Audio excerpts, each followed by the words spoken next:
As you can see, Cujo is here. He's really excited about it. I think he was trying to eat that unicorn. I'm not sure. So this video is going to be a little shorter.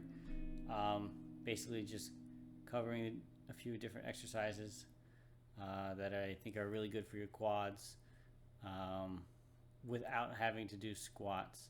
So if you have back problems or you don't want to lift a lot of weight, you can do these exercises.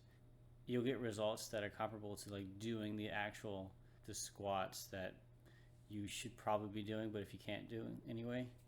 So these are good replacement exercises for those.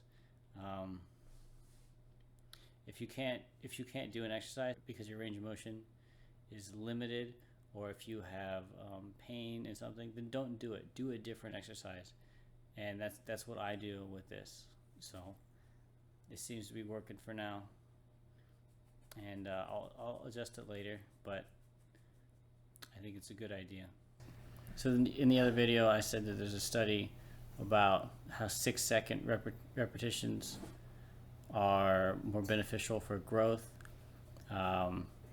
That's awful. I tried doing it. I do it a little bit at the gym, and it kills me. So I'm cutting it down to 3 or 4 seconds for certain things, but also putting myself in a position where my legs can't really relax. So I'm not getting that full benefit from it, but I'm getting part of it. And that's good enough for me. That's really all I'm looking for. I'm looking for more than I had been doing. And from there, I'll look at the results, figure out if I need to adjust it further or not. Because right now I'm comfortable with these exercises, and I don't really think that I need a whole lot more. So as you see the hex bar, I didn't do a whole lot of sets for this video because I did go to the gym this morning and I did legs.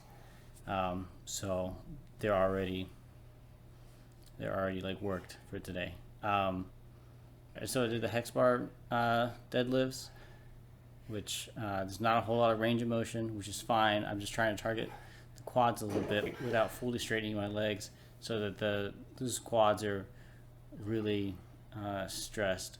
And then I just do longer sets of those. And then as you see, I do the lunges. And what works for me with the lunges, instead of doing alternating leg lunges, I like to use one leg at a time and just do a set for each side, and then I do it for the other side. And it does make the second set harder. It is harder for me if I do 10 reps on the left leg.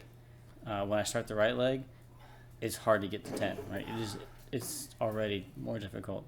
But I do like that flow of getting the left done and then getting the right done, and that's just how it works for me. Do whatever works for you in a way that gets you the results that you're looking for. And then the Romanian deadlifts. So my hamstrings happen to be probably like the weakest proportionally part of my body that I have, because it's an exercise that I've always ignored. So that's the one that I need to work on probably the most. But so for those, I'll do Romanian deadlifts, and then at the gym, I specifically do like the seated leg curl. That machine I would like to light on fire because it's painful, but obviously it works. And then individual calf raises, right? You can do these in all sorts of variants. You can use leg press machine. You can use stairs, where you just stand on the stairs and do it. The more range of motion you get, probably the better. But I just have a kettlebell, and I'm doing one at a time, slowly. So the calves specifically, from what I understand, they're harder to grow, right? They seem to take more time, but I think that's probably because people just ignore them more, right? Because what you see are people putting on a lot of weight and then just really quickly raising and lowering. Again, you're not getting the benefit of the time and attention if you're not using the time, right? So go slower and do everything you can to get the muscle that you're working on, like as much out of it as you can. Yeah, but these are obviously not all the exercises you should do. These are just a few that I've done here for the video. So I don't do squats a whole lot because my lower back is kind of tight, and my range of motion is not great on it. So like when I do squats, it's a lighter weight, and it's not as often because like I do have some pain in my back, so I don't really press it. So, and because of that, that's why I focus more on the specific like individual legs for the quads.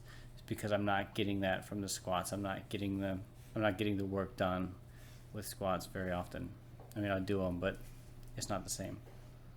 The calves are also difficult because you really should be doing seated calf raises as well as standing or extended calf raises because of how the muscles are positioned. Really, the only thing you can do is you can set weights on your legs, but it's hard to get the resistance that you might be looking for. But anything is better than nothing as long as you're doing it and you're doing the proper form. During these exercises, the whole point of them was to get more time under tension, because the goal that I have now is to grow the size of the legs, because they're, I feel like, not proportional to the rest of my body. So to do that, I'm really just doing extra sets and lighter weight with more repetitions and slightly slower repetitions. Thanks for watching. I really appreciate it. I'll do some different videos about exercises other than just going over data that I've read. So if you can subscribe and click on the notification, then it'll be a lot easier for you to know whenever the next video comes up. Thanks.